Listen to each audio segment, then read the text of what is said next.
नमस्कार जी। तो जैसा कि आप देख रहे हो, आज की क्लास जो है वो सबसे ज़्यादा इम्पोर्टेंट होने वाली है, क्योंकि आज की क्लास में हम पढ़ेंगे 18 जनवरी 2023 का क्वेश्चन पेपर। सीटेट का ये क्वेश्चन पेपर है, पेपर नंबर 2 के लिए है और क्लास 6th से लेकर 8th तक के लिए है, ठीक है? तो बहुत ज़्यादा इम्पोर्टेंट क्वेश्चंस आज की क्लास में हम पढ़ेंगे और आज की क्लास में हम सिर्फ़ बाल विकास एवं शिक्षा शास्त्र यानी कि सीडीपी वाला पार्ट और भाग नंबर 2 सामाजिक अध्ययन या सामाजिक विज्ञान यानी कि सोशल साइंस वाला पार्ट पढ़ेंगे, ठीक है?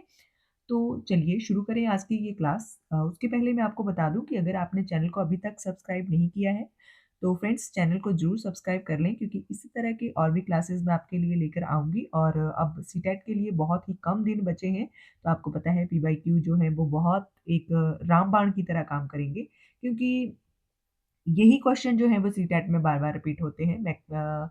मिनिमम आप मान लो कि 20 से 30 परसेंट जो क्वेश्चन्स हैं वो प्रीवियस ईयर्स के क्वेश्चन से ही आते हैं, ठीक है?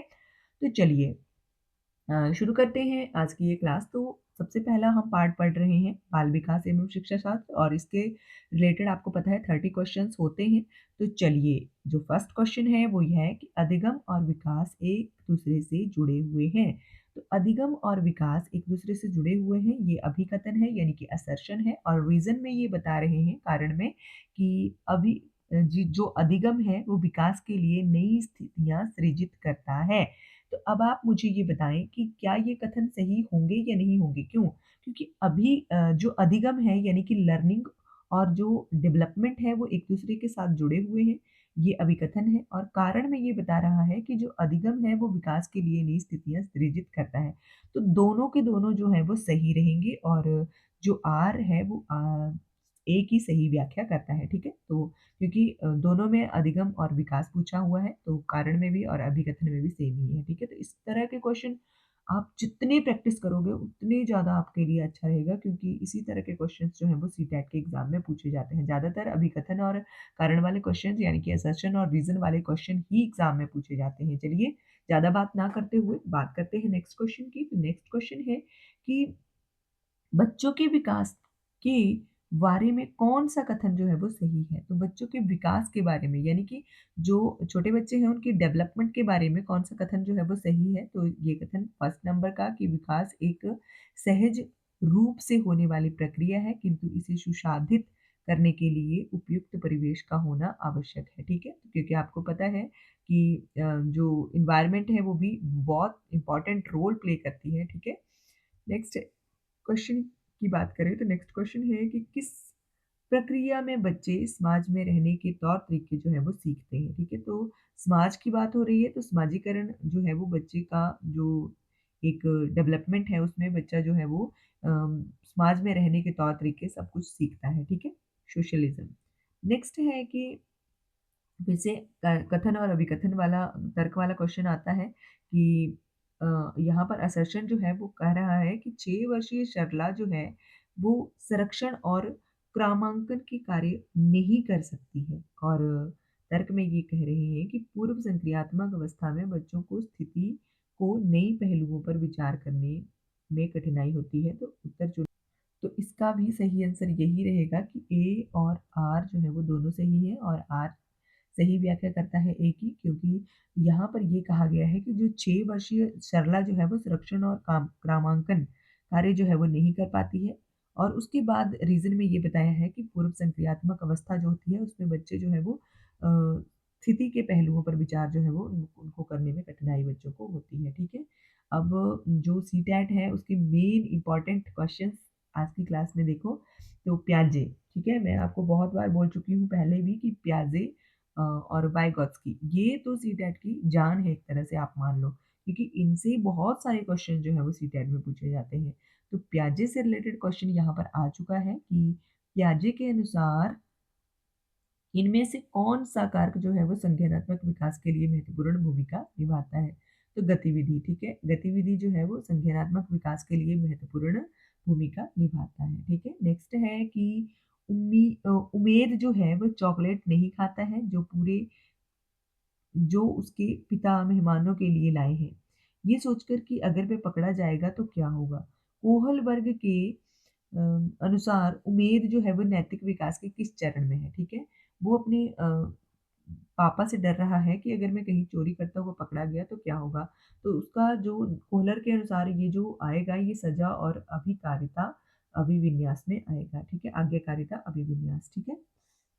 यानी कि पनिशमेंट और प्राइस, ठीक है?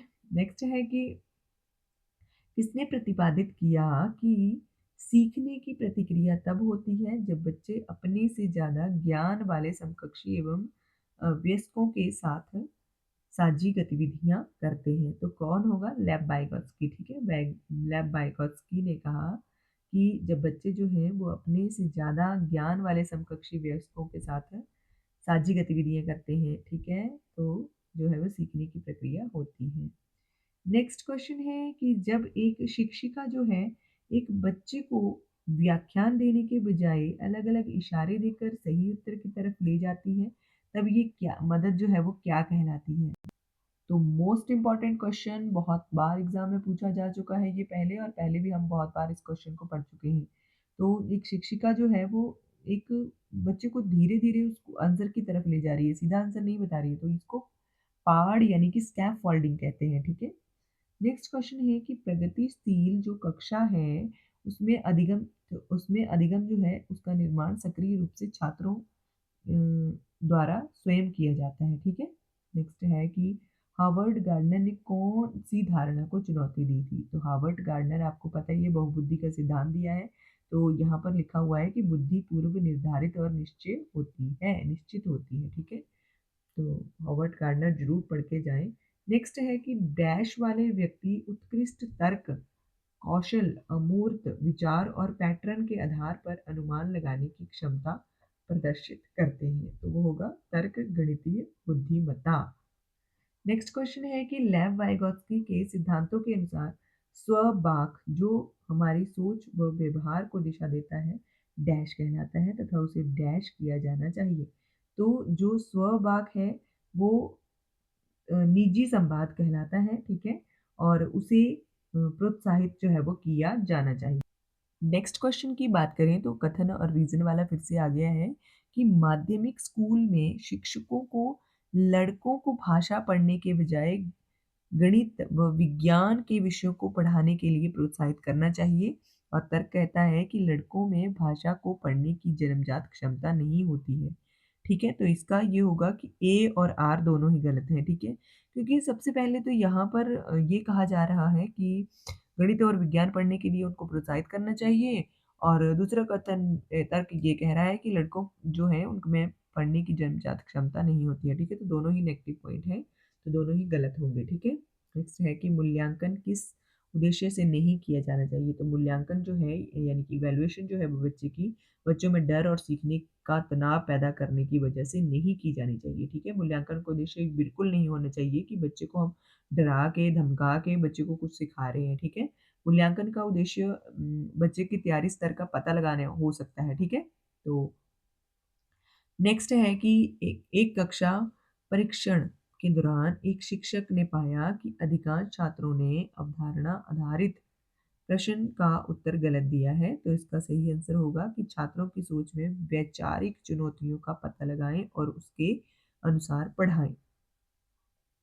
नेक्स्ट क्वेश्चन है कि समावेशी शिक्षा के बारे में कौन-सा कथन सही है? एक ये टॉपिक हो गया समावेशी शिक्षा बहुत इम्पोर्टेंट क्योंकि इससे रिलेटेड भी क्वेश्चन जो है वो एग्ज़ाम में पूछे जाते हैं। तो यहाँ पर जो ऑप्शन रहेगा वो ऑप्शन नंबर 1 रहेगा यानी कि 1 और 2 ठीक है? तो समावेशी जो शिक्षा है उसके बारे में जो है वो कथन सही पूछा गया है। तो पहला है कि यह शिक्षा का वह तंत्र है जिसमें विकलांगता ना बिना विकलांगता वाले विद्यार्थी जो हैं वो इकट्ठे पढ़ते हैं। यानी कि हर तरह के बच्चे जो है वो इकट्ठे बैठकर पढ़ते हैं, उसको समावेशी शिक्षा कहा जाता है।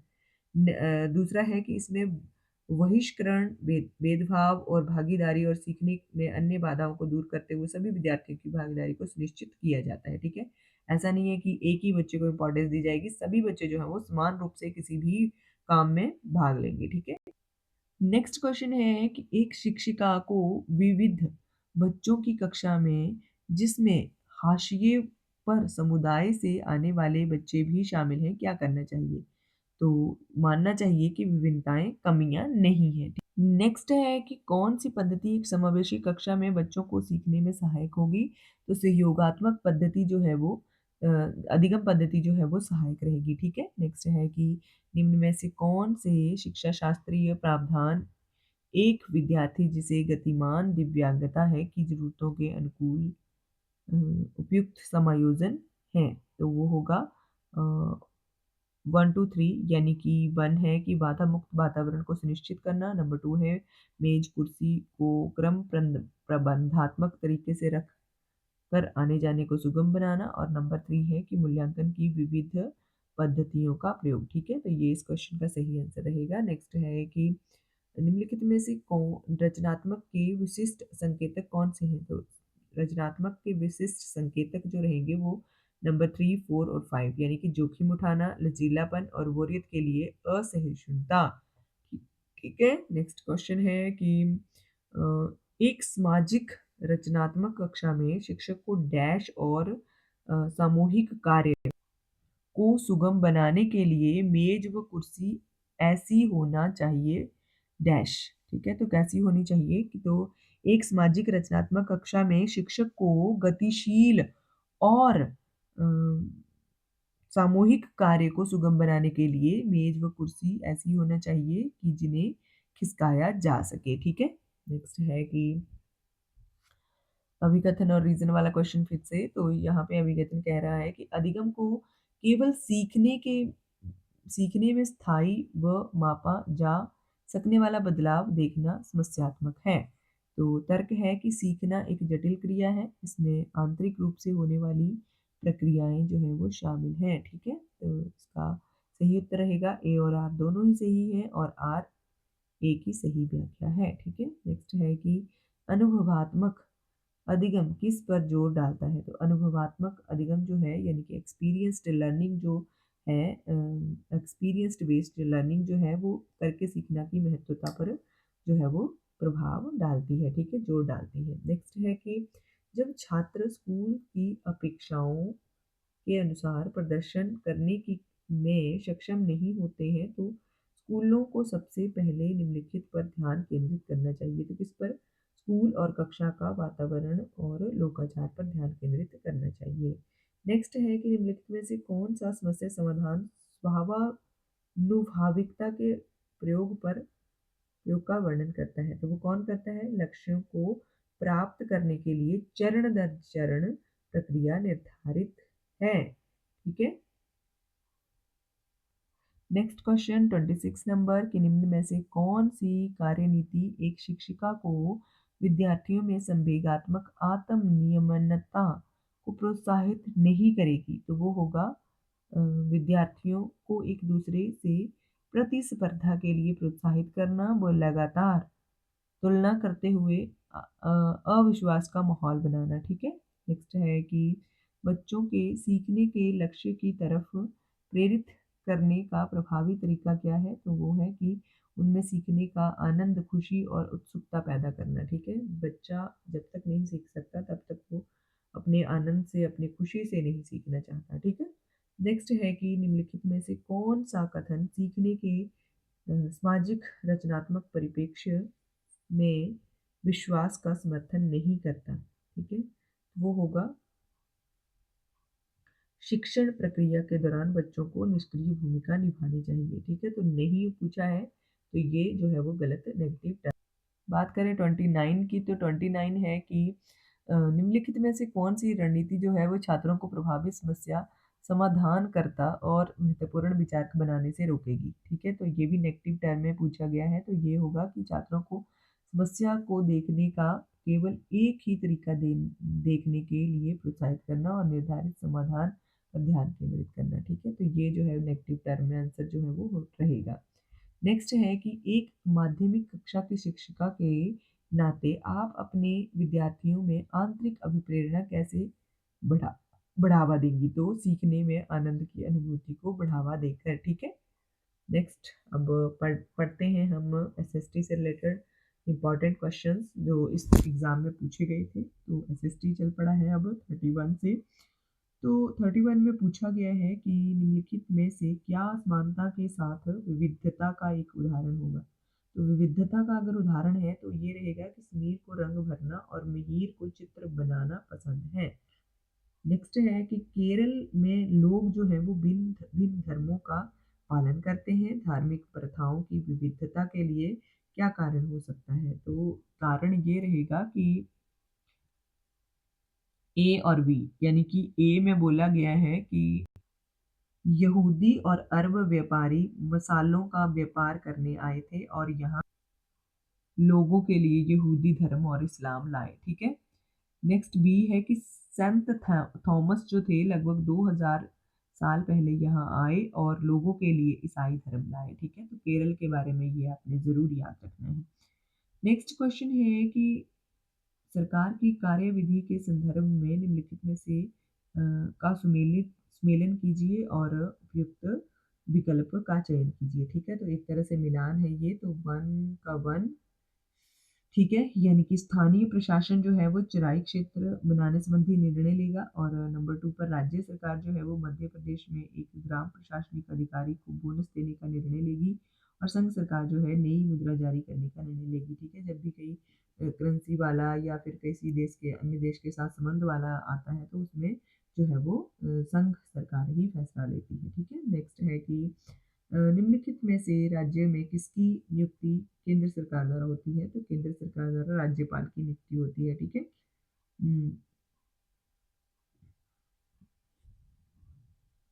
राज्यपाल की नियुक्ति जो है वो केंद्र सरकार के द्वारा होती है। नेक्स्ट है कि निम्नलिखित में से क्या नौकरी की सुरक्षा वाले रोजगार का एक उदाहरण होगा? वो होगा नियमित कर्मचारी। ठीक है। नेक्स्ट है कि अनियमित रोजगार के संदर्भ में निम्नलिखित कथनों को पढ़िए। तो इसका जो सही आंसर रहेगा वो ये रहेगा कि कारीगर को तभी आना होता है जब मालिक को ज़रूरत होती है। और सी रहेगा कि कारीगरों से ज़्यादा घंटे काम करने की उम्मीद जो है वो की जाती है। ठीक है। नेक्स्ट 37 की संसद के सत्र के समय एक महत्वपूर्ण व्यवस्था जिसके माध्यम से संसद सरकार के कामकाज के बारे में जानकारियां प्राप्त करते हैं तथा कार्यपालिका के ऊपर अंकुश जो है वो रखते हैं, वह क्या है? वह ये है कि प्रश्नकाल है, और ध्यानाकर्षण प्रस्ताव है, और संसद सदन का बहिष्कार का करना। ठीक है। नेक्स्ट है कि निम्नलिखित में से किसे एक संतुलित मीडिया रिपोर्ट कहेंगे? तो संतुलित मीडिया रिपोर्ट वह है जिसमें सभी पक्षों की बात रखी जाए। ठीक है। ऐसा नहीं है कि एक ही पक्ष को जिसको आप ठीक समझते हो उसके बारे में दिखाना। आपको जो अगर एक पक्षपात न्यूज़ लानी है तो आपको सभी पक्षों को रखना होगा। ठीक है। नेक्स्ट है कि निम्न में से कौन से समानता को स्थापित करने के लिए संविधान के प्रावधान है? तो समानता को स्थापित करने के लिए संविधान के प्रावधान है कि कानून की दृष्टि में हर व्यक्ति समान है। ठीक है। ये भी समानता को जो है वो एक तरह से इसका प्रावधान है। नंबर 2 इस अस्पृश्यता का उन्मूलन कर दिया गया है, और नंबर 3 की हर व्यक्ति सार्वजनिक स्थलों पर जा सकता है। आपने मुझे कमेंट करके ये बताना है कि ये कौन-कौन से आर्टिकल में दिए गए हैं। ठीक है। और नंबर डी कि किसी भी व्यक्ति के साथ उसके जाति, धर्म, लिंग, वंश आदि जन्म स्थल के आधार पर कोई भेदभाव नहीं किया जा सकता। ठीक है। तो चारों के चारों जो है वो सही थे।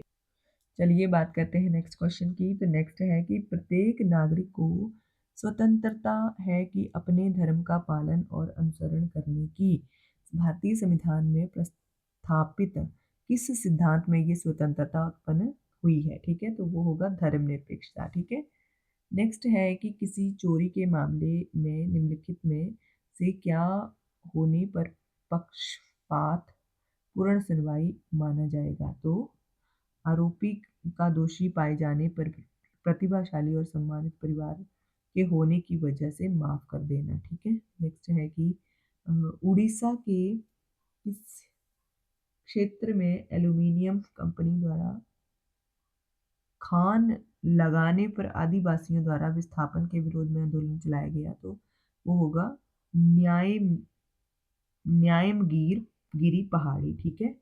नेक्स्ट है कि मध्याह्न भोजन की व्यवस्था कार्यक्रम में निम्नलिखित कथनों पर विचार कीजिए और सही का उत्तर चुनिए। ठीक है, तो कथन में पूछा गया है कि यह कार्यक्रम सुनिश्चित करता है कि निम्न सामाजिक आर्थिक स्थिति के माता पिता को अपने बच्चों को 3 समय का भोजन देने की चिंता करने की आवश्यकता नहीं। और कथन में ये कहा गया है, कारण होगा यहाँ पर कि यह पूर्णतः पोषण के अभावों को क्षतिपूर्ति करता है। तो जो है बी सही है, ठीक है? तो ये नहीं है कि इसलिए मध्याह्न भोजन चलाया गया था कि आपको टेंशन करने की ज़रूरत नहीं है, आपके बच्चे को हम खाना खिला रहे हैं, बल्कि ये है कि उसमें इस कार्यक्रम में पोषण के अभावों की क्षतिपूर्ति करना। नेक्स्ट क्वेश्चन कि बौद्ध धर्म के किस ग्रंथ में संघ के भिक्षु एवं भिक्षुणी के लिए बनाए गए नियमों का संग्रह किया गया है? तो विनय पिटक में। ठीक है, विनय पिटक में भिक्षु एवं भिक्षुणी के लिए जो नियम बनाए गए हैं उनका जो है वो संग्रह किया गया है। नेक्स्ट क्वेश्चन है कि वह व्यक्ति क्या कहलाते हैं जो ऐतिहासिक वस्तुओं का अध्ययन करते हैं? तो वो पुरातत्वविद कहलाते हैं। ठीक है, नेक्स्ट नेक्स्ट है अभिकथन और कारण। तो अभिकथन कह रहा है कि चोल राजा राजेंद्र प्रथम ने अपनी राजधानी में शिव मंदिर का निर्माण करवाया और उसे पराजित शासकों से जब्त की गई उत्कृष्ट प्रतिमाओं से इसे भर दिया। राजेंद्र प्रथम समकालीन गजनी ने सुल्तान के महमूद के भारतीय उपमहाद्वीप में अपने अभियानों के दौरान पराजित राजाओं के मंदिरों में के धन और मूर्तियों को लूट लिया। ठीक है, तो इसका कारण ये है कि मध्ययुगीन राजनीतिक सांस्कृतिक संस्कृति में ज़्यादा शासक अपने राजनीतिक बल एवं सैनिक सफलता का प्रदर्शन पराजित शासकों के उपासना स्थलों पर आक्रमण करके उन्हें लूट लिया करते थे। तो ए और आर दोनों सही है और आर ए की सही व्याख्या करता है। ठीक है, वो दिखाने के लिए कि हम बहुत ज़्यादा सशक्त हैं, हमारे पास बहुत ज़्यादा सैनिक बल है, तो उसके लिए ये सब करते थे। ठीक है, नेक्स्ट है कि मंदिर नगर के निर्माण की प्रक्रिया को कालानुक्रम लगाइए। ठीक है, तो सबसे पहले आएगा शासक मंदिरों को भूमि एवं धन अनुदान में देते थे और उसके बाद आता है कि तीर्थयात्री मंदिर को जाते और दान दक्षिणा दिया करते थे। नंबर 3 पे आएगा कि मंदिर में कर्ता धर्ता मंदिर के धन को व्यापार एवं साहूकारी में लगाते थे। ठीक है, नंबर 4 पर आएगा कि तीर्थयात्री बड़ा जो संख्या में पुरोहित पुजारी एवं कामकर एवं व्यापारी मंदिरों के पास बसते गए। ठीक है, तो ये बता दिए कालाक्रम के अनुसार। चलो बात करते हैं नेक्स्ट क्वेश्चन की। तो नेक्स्ट में है कि 18वीं सदी में क्षेत्रीय संस्कृतियों के विकास के बारे में निम्नलिखित में से कौन सा कथन जो है वो सही है? तो ये रहेगा ए और बी दोनों ही सही है, यानी कि स्थानीय परंपराओं और अन्य भागों के विचारों के आदान प्रदान से संपन्न हुआ। और बी, ये एक क्षेत्र में विशेष स्थानीय परंपरा है। ठीक है, नेक्स्ट है कि कबीर ने उसके समय के औपचारिक धर्मों को चुनौती दी। तो रहेगा कि पुजारी वर्गों का उपहास उड़ाने के द्वारा द्वारा नेक्स्ट है कि अंग्रेजों ने नील की खेती की, तो क्यों की थी? तो कहाँ पर की थी? ए और बी, यानी कि जमैका और भारत में। ठीक है, नेक्स्ट है कि बिरसा आंदोलन के महत्वपूर्ण परिणाम थे जैसे कि औपनिवेशिक सरकार को दीकुओं से आदिवासी जमीन की सुरक्षा के लिए नए वन कानून जो थे वो लाने पड़े। और नंबर 2 पे कि आदिवासी मुखियाओं ने को अंग्रेजी जमीन नियमों के अंतर्गत जमीन के लिए मालिकाना अधिकार दे दिए गए। और नंबर 3 पे कि आदिवासी लोगों ने औपनिवेशिक शासन के विरुद्ध प्रतिरोध करने की क्षमता को दर्शाया। नेक्स्ट क्वेश्चन की शिक्षा के माध्यम पर महात्मा गांधी के विचार के संदर्भ में कथन ए और बी को पढ़ें और उत्तर दें। ठीक है, तो नंबर ए है कि गांधी की दृढ़ मान्यता थी कि शिक्षा केवल भारतीय भाषाओं में ही दी जानी चाहिए। और नंबर 2 है कि अंग्रेजी में शिक्षा भारतीयों को अपने ही भूमि पर अजनबी बना रही थी। तो ए और आर दोनों सही है और बी जो है वो ए की व्याख्या करता है। ठीक है, नेक्स्ट है कि हेनरी डेरोजियो निम्नलिखित में से कौन सा सुधार आंदोलन के नेता थे? तो वो यंग बंगाल आंदोलन की। ठीक है, यंग बंगाल आंदोलन के नेता हेनरी डेरोजियो। ठीक है, नेक्स्ट है कि निम्नलिखित को पढ़ें और उपयुक्त विकल्प चुनें। ठीक है, तो नंबर ए पर है कि 1919 में गांधी जी ने अंग्रेजों द्वारा हाल ही में पारित किए गए रॉलेट एक्ट के खिलाफ एक सत्याग्रह का आह्वान किया था। और नंबर 2 पर है पर मोहम्मद अली जिन्ना ने रॉलेट कानून का समर्थन किया था। तो ए जो है वो सही है, परंतु आर जो है वो गलत है। नेक्स्ट है कि भारतीय राष्ट्रीय कांग्रेस के गरम दल के नेताओं के संदर्भ में निम्नलिखित में से कौन सा कथन सही नहीं है। तो सही नहीं पूछा गया है, तो नंबर 3 जो है वो सही नहीं है कि वे सोचते थे कि अंग्रेज स्वतंत्रता एवं न्याय का आदर करते हैं। ठीक है। नेक्स्ट है कि स्वतंत्रता के बाद पड़ोसी देशों जैसे पाकिस्तान और श्रीलंका के विपरीत भारत ने भाषाई समस्याओं को बड़ी सावधानी से संभाला। तो प्रयुक्त में से कौन सा जो कथन है वो सही ठहराते हैं। तो ए बी सी, ठीक है, तीनों ही सही रहेंगे कि भारतीय सरकार ने सभी क्षेत्रीय भाषाओं को इज्जत दी। नंबर बी पर क्षेत्रीय भाषाओं को समृद्ध होने की आज़ादी दी गई, और नंबर सी पर कि हिंदी को अन्य क्षेत्रीय भाषाओं पर थोपा नहीं गया। ठीक है। नेक्स्ट है कि सन 1927 में बी आर अम्बेडकर ने मंदिर प्रवेश आंदोलन चलाया, क्योंकि तो क्यों चलाया था, क्योंकि ए और सी, क्योंकि जातिवाद जो समाज द्वारा अछूत कहे जाने वाले लोगों को मंदिर में प्रवेश की अनुमति नहीं थी। और सी पर है कि वे चाहते थे कि हिंदू समाज समानता के सिद्धांत पर पुनर्गठित हो। नेक्स्ट क्वेश्चन है कि चंद्रमा के बारे में अपने कथनों को पढ़िए। तो चंद्रमा के बारे में कथन जो है ये है कि कथन नंबर ए जो है यहाँ पे बोला गया है कि पृथ्वी से हमें चंद्रमा का केवल एक ही भाग दिखाई देता है। और दूसरा है कि जो चंद्रमा है वो अपने कक्ष पर घूमने तथा पृथ्वी के चारों ओर चक्कर लगाने का लगभग एक जैसा ही समय लगाता है। तो जो ए और बी दोनों ही सही है, और जो बी है वो सही व्याख्या करता है ए की। ठीक है, तो दोनों ही ठीक रहेंगे। ठीक है। नेक्स्ट क्वेश्चन की लैब्राडोर धारा एक डैश है। तो शीत जल धारा है। ठीक है, शीत जल धारा। नेक्स्ट है कि निम्नलिखित में से कौन से कारक मृदा के निर्माण में सहायक होते हैं। तो मृदा के निर्माण में सहायक जो कारक हैं वो ए बी सी और डी, यानी कि सभी तुंगता एवं ढाल, वनस्पति जात एवं प्राणी जात, तापमान एवं वर्षा और समय। ठीक है, ये सभी सही रहेंगे। नेक्स्ट है कि जलमार्ग के बारे में दिए गए कथनों को पढ़िए और उपयुक्त कथन को चुनिए। ठीक है, तो कथन है कि कम दूरी यातायात में सबसे अधिक उपयोग किए जाने वाले मार्ग जल मार्ग हैं। ठीक है। नेक्स्ट है कि नाव्य नदियों तथा झीलों का उपयोग अंतर्देशीय जलमार्ग के लिए होता है। नंबर 3 पर है कि डरबन और कैपटाउन अफ्रीका के महत्वपूर्ण पत्तन है। ठीक है, तो बी और सी सही रहेंगे, यानी कि कम दूरी बी नाव्य नदियों तथा झीलों का उपयोग अंतर्देशीय जलमार्ग के लिए होता है।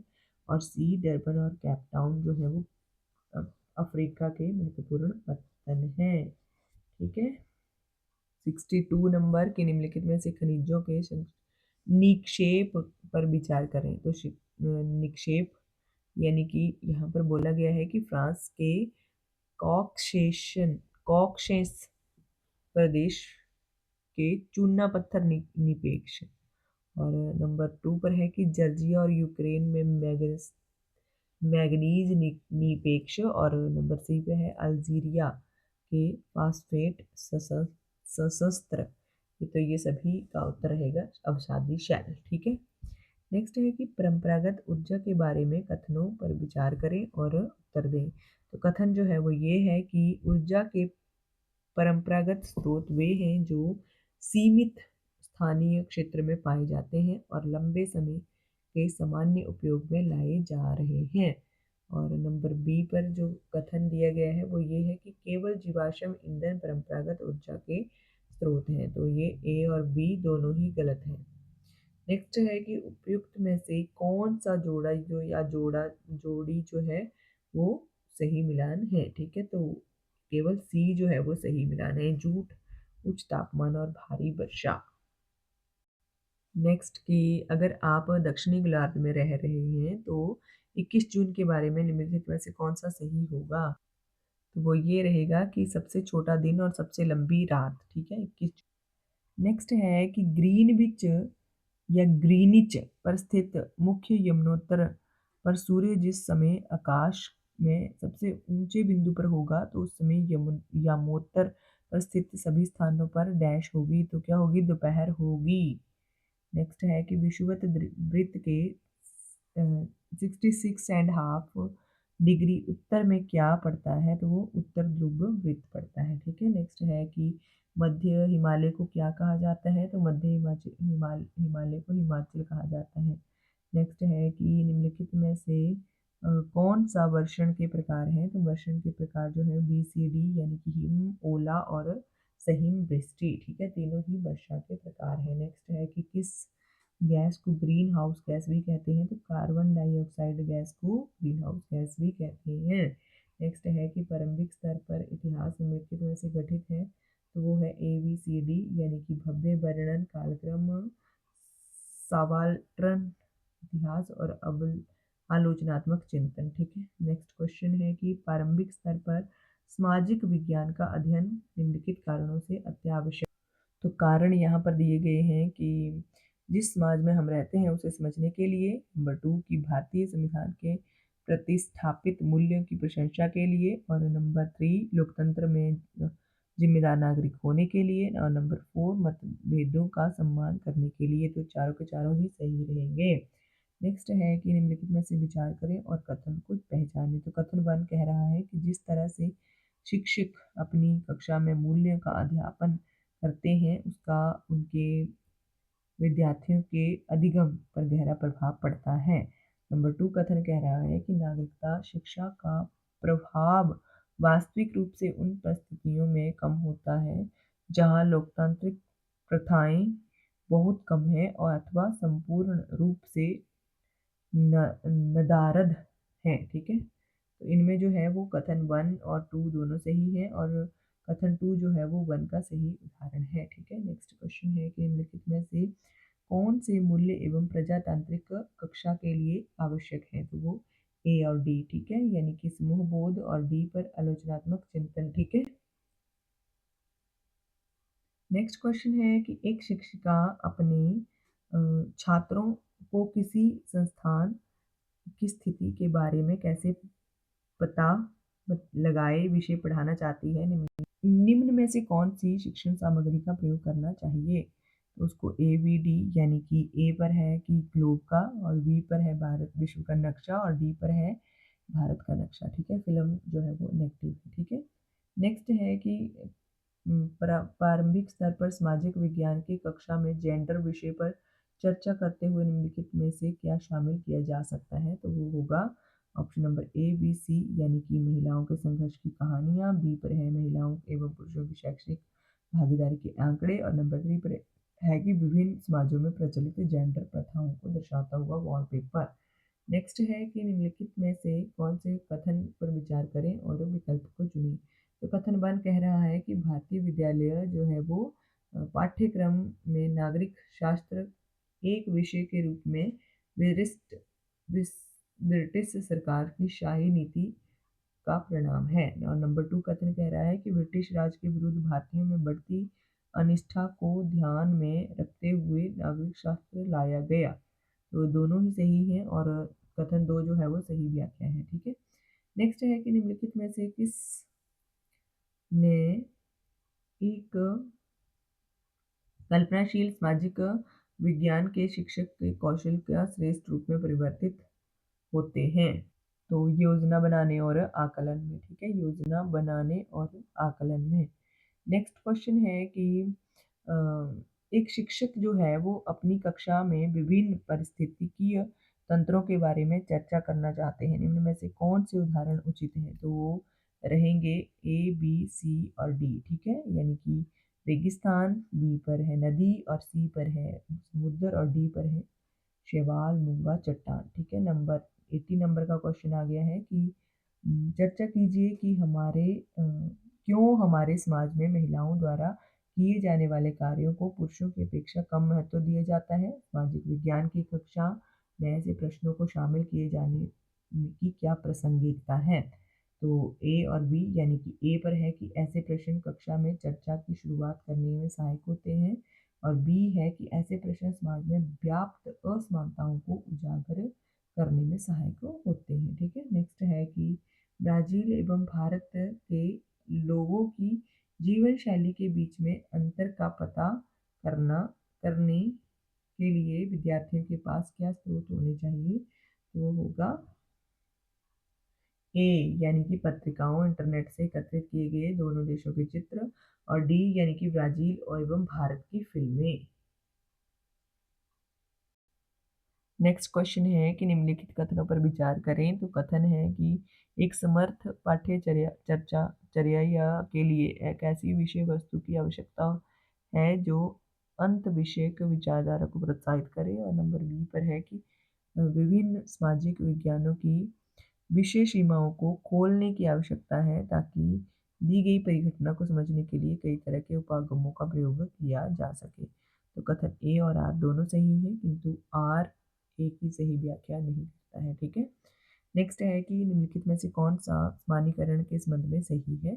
तो वो रहेगा सही ए, बी और सी जो है वो सही है, यानी कि ए पर वे दो और अधिक संकल्पनाओं के बीच में संबंधों की ओर इस संकेत करने वाले कथन है। बी पर है सामान्यीकरण वर्गीकरण, व्याख्याओं, मूल्यांकनों और पूर्वानुमानों की तरह प्रतीत हो सकते हैं। और नंबर सी पर जो है वो रहेगा सामान्यीकरण का सही और गलत तरह से मूल्यांकन नहीं किया जा सकता है। ठीक है।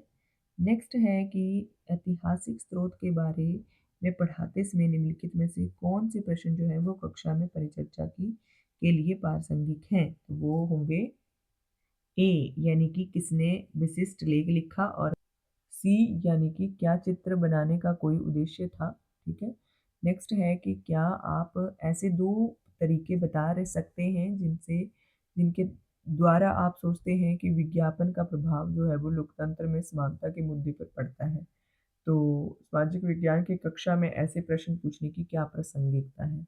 तो इसकी प्रासंगिकता ऑप्शन नंबर ए कि यह आकलन करने में मदद करते हैं कि सीखने वाले ने अवधारणाओं को समझ लिया है। ठीक है। नेक्स्ट है कि भूगोल की एक शिक्षिका देखती है कि अधिकतर छात्र एक कक्षा टेस्ट में बहुत निचले स्तर का निष्पादन करते हैं। ठीक है, बहुत कम नंबर लाते हैं मान लो। तो उसके बाद वह चिन्हित करती है कि उनमें मापन कौशल की कमी है। मापन कौशल को बेहतर करने के लिए वह सुव्यवस्थित ढंग से उसे ठीक करने हेतु काम की योजना बनाती है। शिक्षिका निम्न में से किस में संकलन है? तो कार्यात्मक अनुसंधान। नेक्स्ट है कि क्यों सहारा रेगिस्तान के लोग भारी वस्त्र पहनते हैं? ये प्रश्न विद्यार्थी की डैश की क्षमता को अंकित करने के का प्रयास करता है, तो वो तर्क शक्ति। ठीक है। नेक्स्ट क्वेश्चन है कि भूगोल पर मानक संदर्भित टेस्ट में निम्नलिखित में से कौन सी अभिकल्पना सर्वाधिक उपयुक्त होगी? तो वो रहेगी प्रायोगिक प्रदर्शन। नेक्स्ट क्वेश्चन है कि आपके पड़ोस में भूमि का उपयोग किस किस प्रकार से हो रहा है, उसकी सूची बनाएं। तो अवलोकन करने। ठीक है। नेक्स्ट है कि अपने आसपास के वृक्षों पर एक परियोजना करने के लिए विद्यार्थियों को सुझाया गया कि अनुक्रम क्या हो सकता है?